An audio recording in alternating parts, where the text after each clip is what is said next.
কলকাতা টিভিতে আপনাদের সকলকে স্বাগত। আপনাদের সঙ্গে রয়েছে আমি অঙ্কুর। শুরু করছি বাংলা বলছে।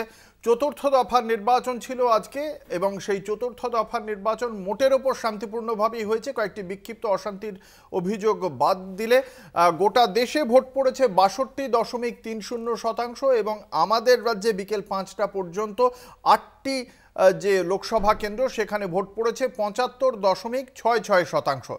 এবং এর মধ্যে আসানসোলে সবচেয়ে কম ভোট পড়েছে 69%-এর আশেপাশে, বাকি সবগুলি কিন্তু 75%-এর আশেপাশে ভোট পড়েছে। ফলে সেই দিক থেকে দেশের হারের তুলনায় অনেকটাই এগিয়ে রয়েছে বাংলা। এর আগে যে তিনটি দফা সেখানেও কিন্তু আমরা একই চিত্র দেখতে পেয়েছিলাম। আজকে যে যদি দেখা যায়, আজকের এই ভোটের মধ্যেই ইন্ডিয়া জোটের পক্ষ থেকে রাহুল গান্ধী এবং মমতা বন্দ্যোপাধ্যায় দুজনেই ভারতীয় জনতা পার্টিকে আক্রমণ করেছেন এবং তাঁদের বক্তব্য 200-র মধ্যেই বেঁধে রাখা যাবে এই ভারতীয় জনতা পার্টি। তারা সে যতই 400 পারের দাবি করুন না কেন, 200-র মধ্যেই আটকে থাকবেন তারা। শুধু তাই নয়, মুখ্যমন্ত্রী মমতা বন্দ্যোপাধ্যায় আজকে জনসভা থেকে প্রধানমন্ত্রী নরেন্দ্র মোদীকে তার একেবারে সরাসরি যে মোদি গ্যারান্টির কথা বারংবার বলা হচ্ছে, সেই গ্যারান্টিকেই 420 গ্যারান্টি বলে তিনি কটাক্ষ করেছেন।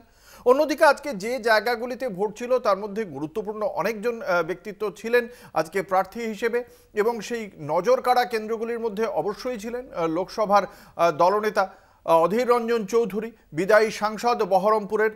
অধীর রঞ্জন চৌধুরীর কেন্দ্রে আমরা দেখলাম অধীর রঞ্জন চৌধুরী বিকেল 3:30 নাগাদ সাংবাদিকদের মুখোমুখি হয়ে বললেন যে মোটের ওপর শান্তিপূর্ণ ভোট হয়েছে।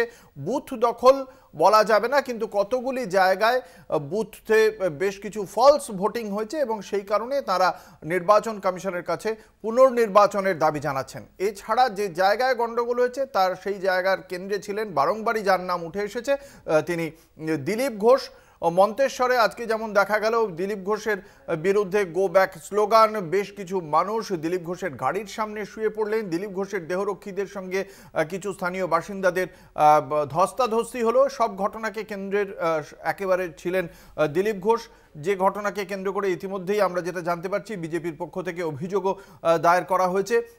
অ্যাকশন টেকেন রিপোর্টে চাওয়া হয়েছে, যেখানে জেলা প্রশাসনের পক্ষ থেকে নির্বাচন কমিশনের কাছে যে রিপোর্ট গেছে তাতে স্পষ্ট বলা হয়েছে যে এই যে গণ্ডগোলের ঘটনা ঘটেছে দিলীপ ঘোষের গাড়িকে কেন্দ্র করে, সেই ঘটনার ফলে ভোটে কোনোভাবেই প্রভাব পড়েনি, তা বুথ থেকে অনেক দূরে ঘটেছিল। এই হচ্ছে আজকে সারাদিনের নির্যাস। কিন্তু এর পেছনের যে রাজনীতি, সেই রাজনীতি নিয়েই আমাদের বাংলা বলছেন মঞ্চে আলোচনা। আমাদের সঙ্গে রয়েছেন বিশিষ্ট অতিথিরা, দর্শকদের সঙ্গে পরিচয় করিয়ে দেব।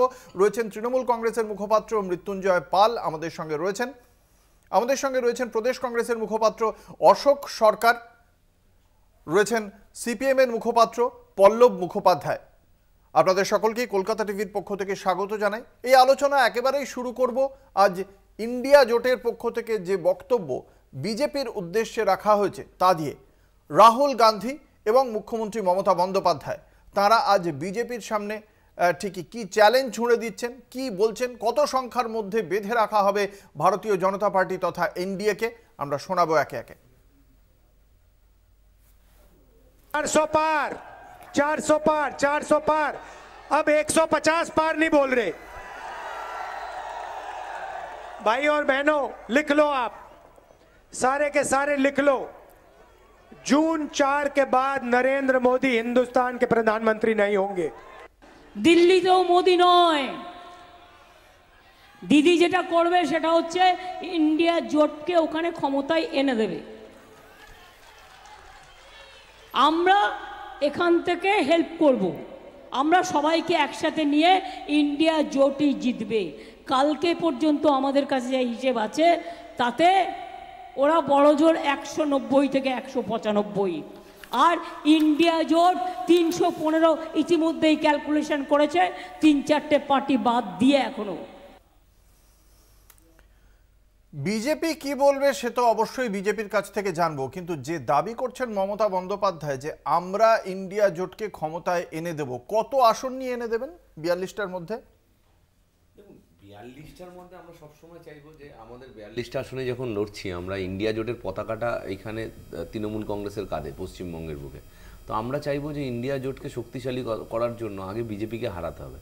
তো বিজেপিকে এখানে হারাতে পারে তৃণমূল কংগ্রেস, এটা বারবার প্রমাণিত, 2021 সালে প্রমাণিত, আজ পঞ্চায়েত ভোটগুলোতে প্রমাণিত, পৌরসভায় প্রমাণিত, আজকেও 2024-এ যখন আপনি লোকসভা নির্বাচন হচ্ছে 4 জুন আপনি যখন রেজাল্ট হবে খুলবে, তখন আপনি বুঝতে পারবেন যে তৃণমূল কংগ্রেস। দেখুন আমাদের নেতা অভিষেক বন্দ্যোপাধ্যায় যেটা বলেছে, যেহেতু কেউ আমরা তো ওইভাবে গণৎকার নই যে বলে দেবো, আমরা পলিটিক্স করি, আমাদের একটা ধারণার উপরে চলে, সাংগঠনিক ইস্যুর উপরে, যে আমরা 42টা সিটে আমরা ইন্ডিয়া জোটকে এনে দেব। এই 42টা সবচেয়ে বেশি আপনারা পেতে পারেন 42টা আসন। সেই 42টা আসন নিয়ে কি ইন্ডিয়া জোটকে এইটা হয়, এইটা এইভাবে ভাবলে হবে না। প্রথম কথা হলো যে ইন্ডিয়া জোটকে ঐক্যবদ্ধ করার জন্য যারা লড়ছে তার মধ্যে মমতা বন্দ্যোপাধ্যায় একজন। এখান থেকে যদি আমরা যত সংখ্যক আসন দেবো, ইন্ডিয়া জোট তো শক্তিশালী হবে। কংগ্রেসকেও যেমন ভাবে জিততে হবে মেনলি, এরকম তৃণমূল কংগ্রেস যদি ইন্ডিয়া জোটের দ্বিতীয় বৃহত্তম শরিক হয়, সেটা তো লাভ ইন্ডিয়া জোটের পক্ষে। আমাদের নেত্রী সেটা বলেছে, অভিষেক বন্দ্যোপাধ্যায় যেটা বলেছে যে আমরা অনেক ভালো রেজাল্ট করছি এবং আমি বলছি দ্বিতীয় বৃহত্তম শরিক ইন্ডিয়া জোটের। বক্তব্যকে কিভাবে ব্যাখ্যা করছে কংগ্রেস, কিভাবে ব্যাখ্যা করছে মুখ্যমন্ত্রী? কি সে কথাই বলতে চাইছেন, না তিনি বলছেন যে তিনি প্রধান কারিগর হবেন ইন্ডিয়া জোট গড়ে দেওয়ার জন্য? এটা তো ডেফিনেটলি কারিগর হবে। দেখুন ইন্ডিয়া জোট হয়েছে এবং সবাই চায় যে ইন্ডিয়া জোট ক্ষমতায় আসুক। এবারে কে কিরমভাবে কে কি ক্ষমতায়ন করবে না করবে সেগুলো এখন বলে লাভ নেই। নির্বাচন হওয়ার পরে যে অবস্থা দাঁড়াবে সেখানে নিশ্চয়ই কংগ্রেস তো সবচেয়ে প্রধান ভূমিকা নেবে, কিন্তু যে ভূমিকাটা অন্য শারিক দলের সবাইকেই নিতে হবে, যে কিভাবে বিজেপিকে আটকানো যায় এবং পরবর্তীকালে অসুবিধা এড়িয়ে গেলে চলবে না। এটা একদম সরাসরি প্রশ্ন আপনার কাছে, যে মমতা বন্দ্যোপাধ্যায় যেটা বলছেন যে তিনি যুদ্ধে কাঠবিড়ালিও ভূমিকা অবতীর্ণ হয়েছিল, রাম রাবণের যুদ্ধে কাঠবিড়ালিরও একটা ভূমিকা ছিল, রাম লক্ষ্মণ হনুমান সুগ্রীবেরও ভূমিকা ছিল। আপনি কোন ভূমিকায় থাকবেন এই 42টা আসন নিয়ে মমতা বন্দ্যোপাধ্যায়, কংগ্রেসের কি মূল্যায়ন? না মমতা বন্দ্যোপাধ্যায় নিশ্চয়ই একজন বড় নেত্রী, কিন্তু উনিও থাকবেন, উনি জোটের অন্য শারিকটা যেমন থাকবে সেরকম থাকবে, আলোচনার মধ্যে দিয়ে সেটা ঠিক হবে। এ তো আমি এখনই বলতে পারছি না। এই 42টা আসন নিয়ে মমতা বন্দ্যোপাধ্যায় তিনি কি ইন্ডিয়া জোটটা তার মানে ওখানে আনছেন? না সেটা আমি মানছি না, সবাই মিলে আনছেন। এটা তো সিপিএম কিভাবে দেখে? পল্লব মুখোপাধ্যায়, যখন শুরু হলো নির্বাচন, যখন ইনি তিনি তেনার বক্তব্য আপনারা শোনালেন মাননীয় মুখ্যমন্ত্রী, তখন একরকম কথা বলেছিলেন, ইন্ডিয়া জোটের দরকার নেই, সিপিএমের অনেক কথা চলে, আমি খালি নামটা ঠিক করে দিয়েছি, যেমন উনি বলেন, উনি তো সব করেন, তেমনিভাবে বলেছিলেন। এবং এখানে পশ্চিমবঙ্গে একদমভাবে যদি আমরা একদম সিট মিলিয়ে দেখি, তাহলে দেখতে পাবো কীরকমভাবে 42টার মধ্যে ভাগ ভাগ করে নিয়েছে। একে ও ঘরে পাঠিয়েছে, ওকে ও ঘরে পাঠিয়েছে, 11খানা ক্যান্ডিডেট। এই যে আজকে যেখানে ভোট হলো বহরমপুরে, ইউসুফ পাঠানের ভাই এখানে আসছে, ইউসুফ পাঠান বিজেপির প্রচার করতে, ইউসুফ পাঠান এখানে কিসের হয়ে ভোট দাঁড়িয়েছে দেখতে পাওয়া যাচ্ছে। এখন যখন দেখতে পাচ্ছেন যে সারা ভারত জুড়ে চতুর্থ ফেজের পর, যেটা রাহুল গান্ধী বললেন, একদম ঠিক কথা বললেন, যে যা হাওয়া তাতে বিজেপি আর ক্ষমতায় আসছে না। কারণ ভারতবাসী তো ধর্মনিরপেক্ষতায় ভালোবাসে, গণতন্ত্রে ভালোবাসে, সাধারণতন্ত্রে ভালোবাসে। সেখানে দাঁড়িয়ে যা মোদি যা বলেছিল 14 সেই গ্যারেন্টি আর নিচ্ছে না মানুষ। সেই জায়গায় দাঁড়িয়ে যখন হাওয়া ঘুরছে লাগছে, তখন মমতা ব্যানার্জি ঘুরতে থাকছে, তখন তার আবার ইন্ডিয়া জোটের কথা মনে পড়ছে, আবার মনে পড়ছে তিনিই সব করে দেবেন।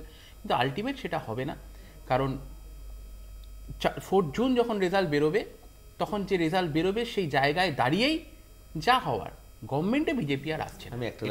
আমি বলছি যে সিপিআইএম আগে তো বিজেপিকে, যেমন মানে মল্লিকার্জুন খার্গেজি বলেছিল সাংবাদিক সম্মেলনে, যে আগে বিজেপিকে হারাতে হবে। সিপিএম কি তৃণমূলের চেয়ে সারা ভারত, ওরা তো সর্বভারতীয় দল, ওরা কি তৃণমূল কংগ্রেসের চেয়ে বেশি আসন পাবে? বামপন্থীরা সবাই মিলে সেটা কি আগে পাবে? চর্চা তো চলবে। আসনটাই তো সব।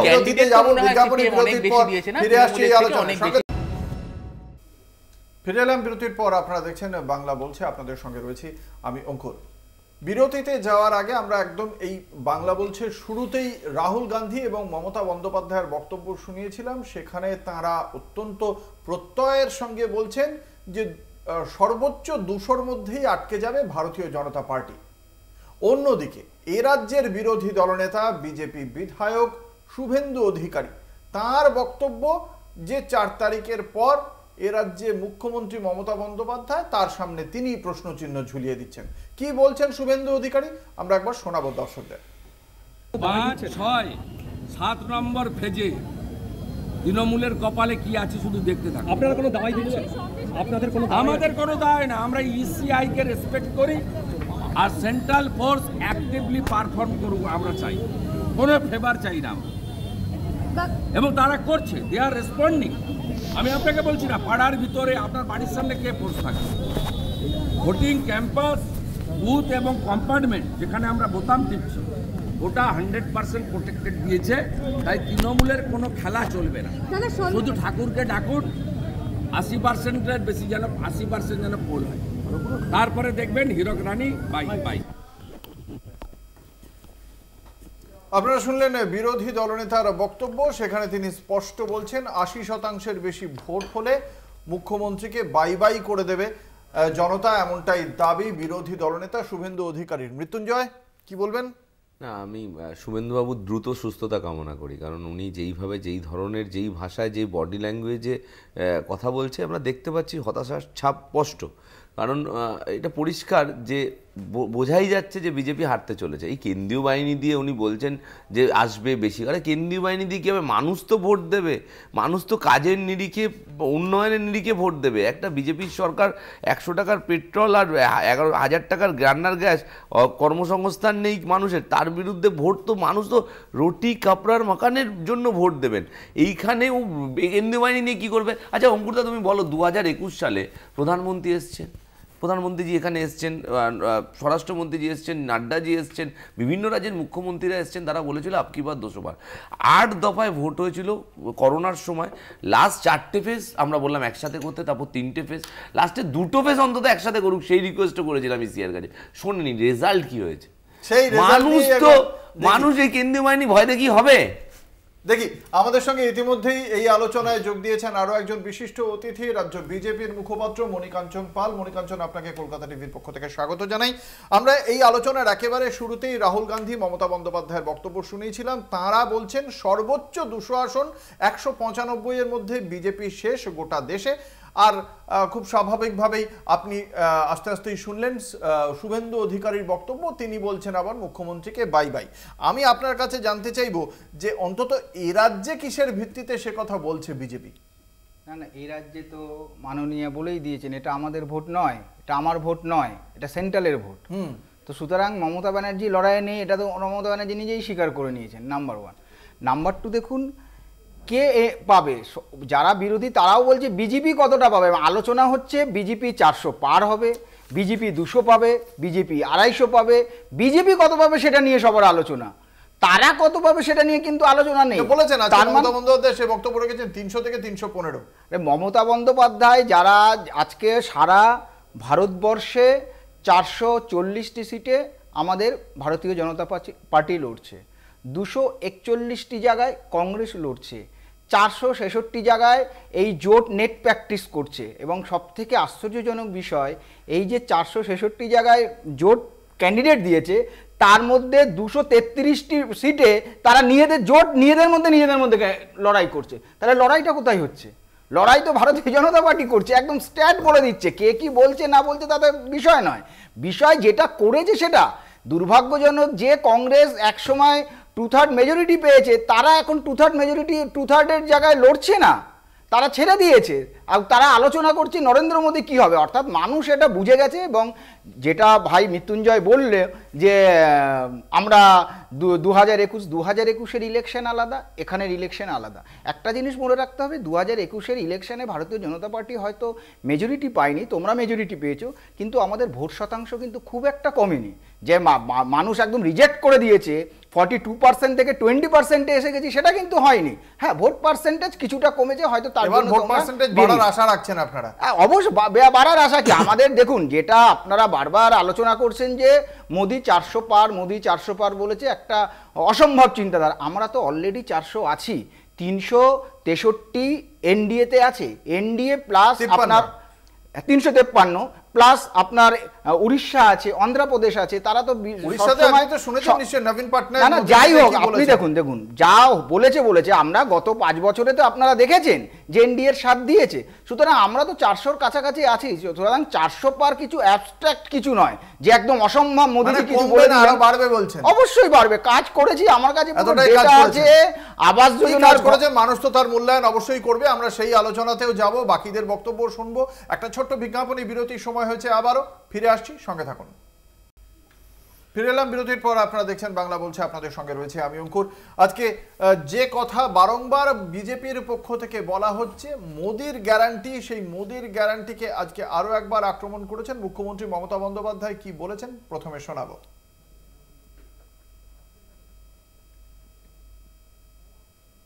আমার ভাই বোনেরা যে ঢাক পেটায় সেই ঢাক পেটাতে নয়, মিথ্যে কথা বলার ঢাক পেটাতে।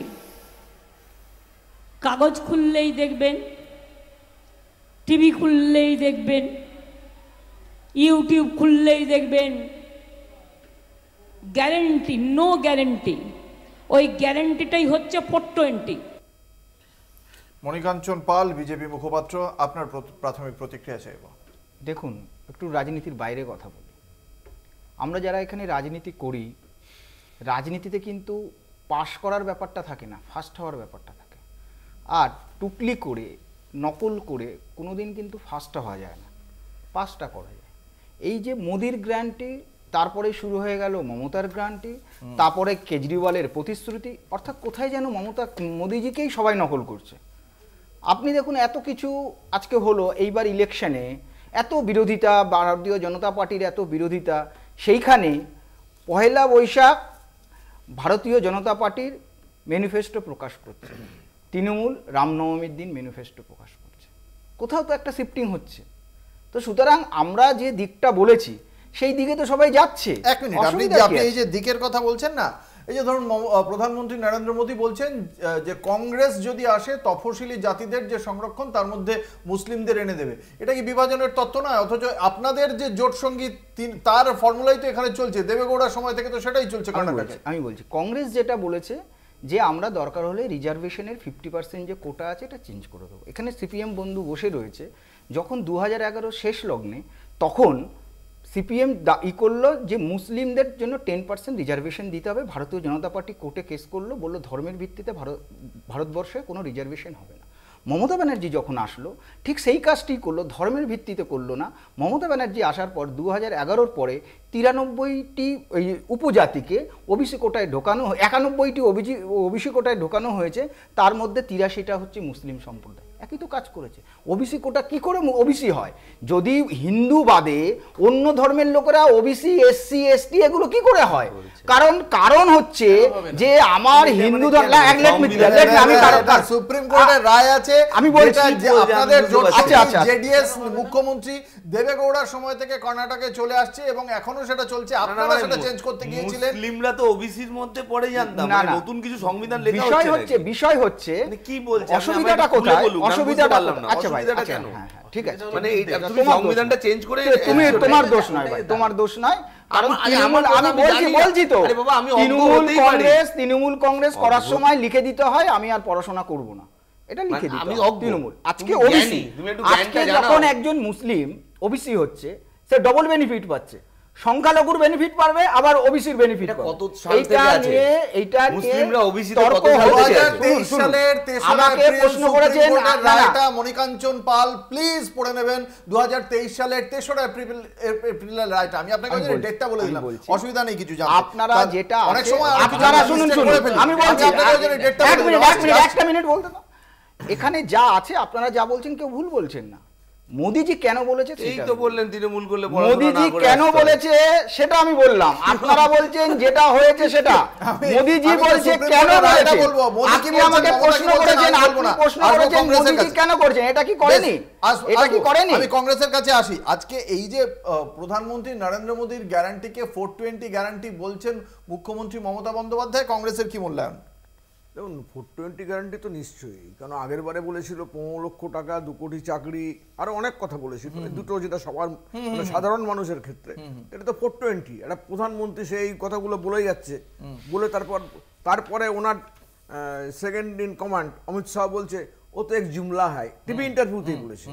সুতরাং এটা 420 করছে। আচ্ছা, এবারে আমি যেহেতু সংখ্যালঘু বা তফসিলিদের প্রশ্নে ছিলাম, আজকে যে 8টা কেন্দ্রে ভোট হলো সেখানে তফসিলি ভোট বলুন, মতুয়া ভোট বলুন বা সংখ্যালঘু ভোট বলুন, প্রত্যেকটা কেন্দ্রেই কিছু না কিছু আছে যেটা খুব ইম্পর্টেন্ট। কি মনে হচ্ছে এই জায়গা থেকে আপনারা কোথায় কেন এগিয়ে আছেন বা পিছিয়ে আছেন? না, আমাদের দেখুন, আজকে আমাদের সভাপতি হচ্ছে, রাজ্য সভাপতি, বহরমপুর সিট আমরা জিতছি 2 লক্ষর বেশি ভোটে। সুতরাং সেটা নিয়ে আমার চিন্তা নেই, অন্য জায়গায় লড়াই হচ্ছে। আমার মনে অধীর রঞ্জন চৌধুরী 2 লক্ষ বেশি ভোটে জিতছেন। হ্যাঁ, কিসের ভিত্তিতে বলছেন? 6টা বিধানসভা তৃণমূলের দখলে, একমাত্র বহরমপুর বিধানসভা বিজেপির দখলে। কিন্তু এর আগেও তো হয়েছে, এর আগে এমন তো হয়নি যে যখন সিপিএম দোর্দণ্ড প্রতাপ ছিল তখনও লড়াই করে জিতেছেন, তৃণমূল এসছে তখনও লড়াই করে জিতেছেন। লড়াই করবে। আর বহরমপুরের লোকেরা যথেষ্ট রাজনৈতিক সচেতন, তারা জানে এটা পশ্চিমবঙ্গের ভোট নয়, এটা দিল্লির ভোট, তারা সেরমভাবেই ভোট দিয়েছে। আপনি দেখে নেবেন রেজাল্ট বেরোবার পরে কি হয় না হয়। আমি পল্লবের কাছে আসবো। আপনারা কৃষ্ণনগর কেন্দ্রে এস এম সাদিকে দিয়েছেন, জাহানারা খানকে দিয়েছেন ওখানে, তো ফলে সংখ্যালঘু ভোটের দিকে আপনারা যে মানে মাথা দিচ্ছেন না এটা তো নয়, রাজনৈতিকভাবে আপনারা বলবেন আপনারা পিছিয়ে পড়া শ্রেণীকে আপনারা সামনে নিয়ে আসার চেষ্টা করছেন বা একজন রাজনৈতিক প্রজ্ঞা মানুষকে আপনারা সামনে নিয়ে আসছেন, কিন্তু এখানে অবশ্যই রাজনৈতিক ব্যক্তিত্ব সংখ্যালঘু ভোটের কথা অবশ্যই ভাববে। আপনারা কি মনে করেন, আপনাদের কি মূল্যায়ন? আমাদের যে ভোটে দাঁড়ানোর ব্যাপারটা তো এরকম নয়, যার যেখানে যেরকম ভাবে যাকে যোগ্য মনে হয় সেইভাবে আমরা ক্যান্ডিডেট করি। আমরা কখনো ওরকম ভাবে যে যেরকম ভাবে ভাবতে পারে বলতে পারে, সেখানে ওরকম বিষয় নেই।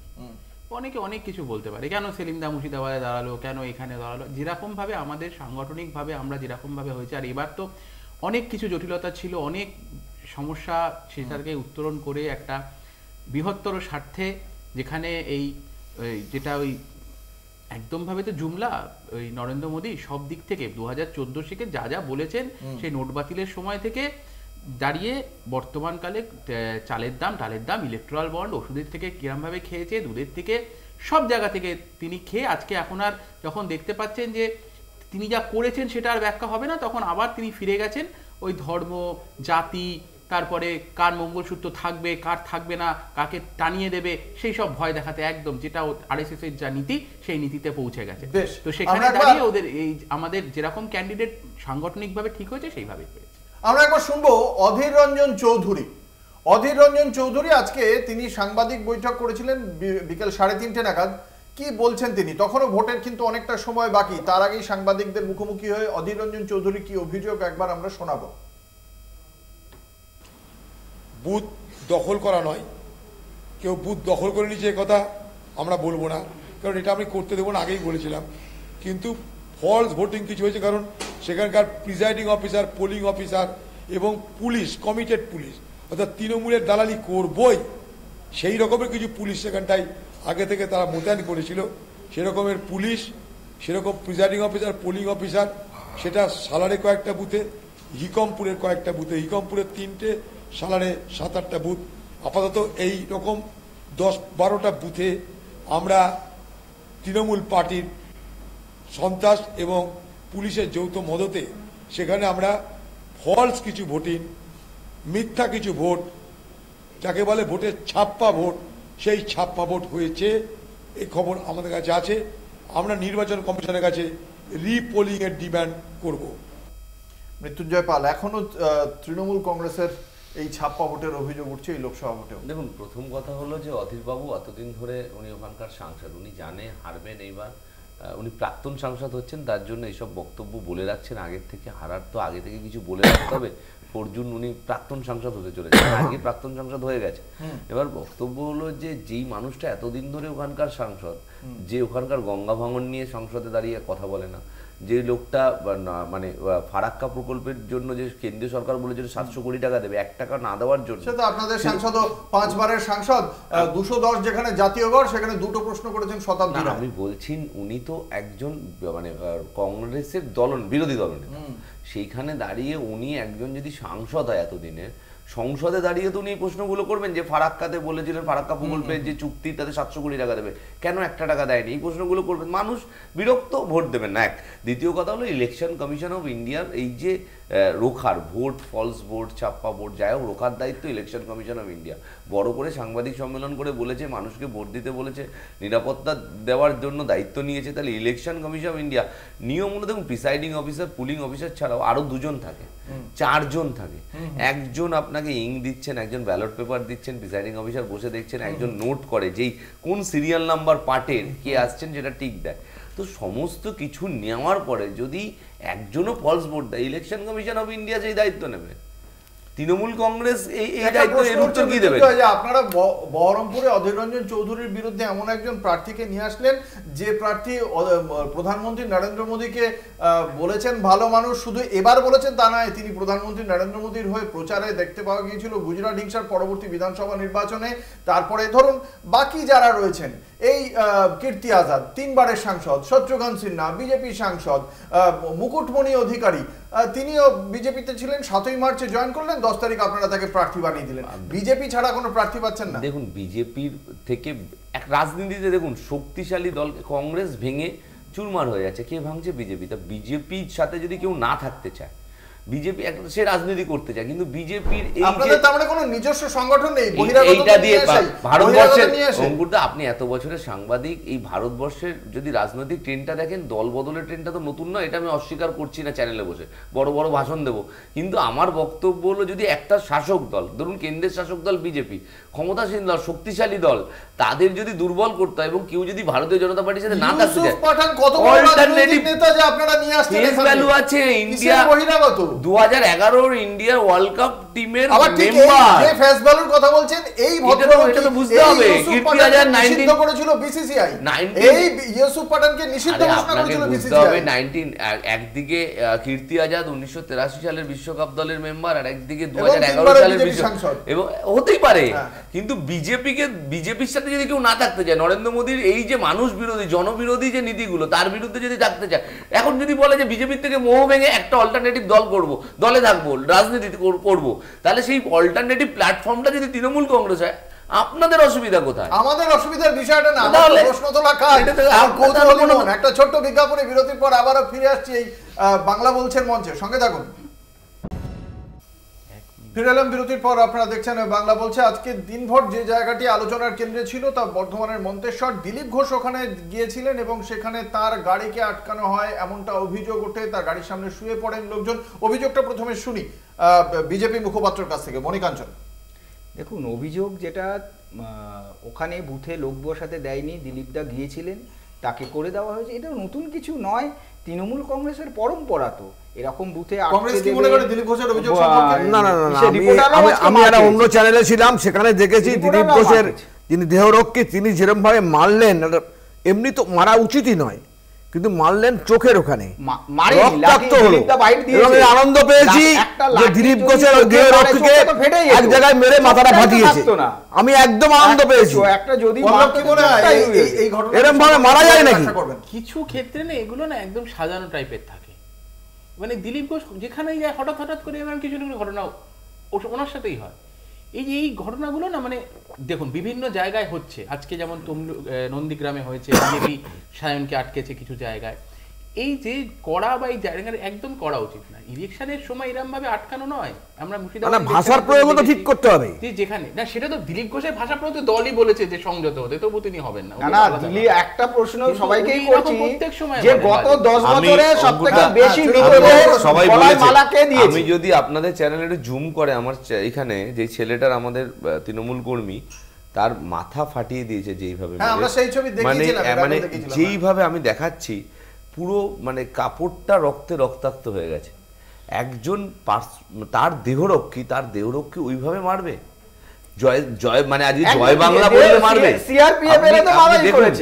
যেইভাবে মেরেছে, মাথা ফাটিয়েছে, যেইভাবে মেরেছে, সেটা অনেক পরে, এই ঘটনায় তো মাথা ফাটায়নি, মেরেছে মাথা। তারপরে আমি আরেকটা ছবি দেখাচ্ছি, এই ঘটনায় তো ফাটায়নি। দেখুন একে কিভাবে কিভাবে মারা হয়েছে। এইটা হতে পারে যে দিলীপ ঘোষের দেহরক্ষী এইভাবে আমাদের একজন কর্মীকে মারবে শুধুমাত্র জয় বাংলা বলার জন্য? এটা বলা যায়?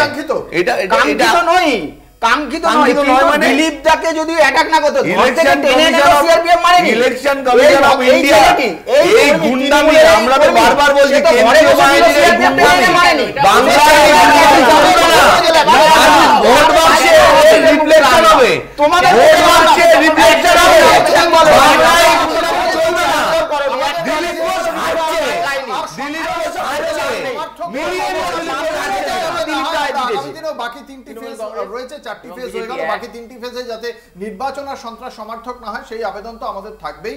আমরা তার সঙ্গে সঙ্গে আজকে মুখ্যমন্ত্রী মমতা বন্দ্যোপাধ্যায় তিনি একটি বক্তব্য রেখেছেন প্রধানমন্ত্রী নরেন্দ্র মোদীর উদ্দেশ্যে। আমি বাকিদের সেই সম্পর্কে আগে সেই বক্তব্য শোনাবো, তারপর তাদের প্রতিক্রিয়া শুনবো। কি বলেছেন মুখ্যমন্ত্রী মমতা বন্দ্যোপাধ্যায়, শোনাই।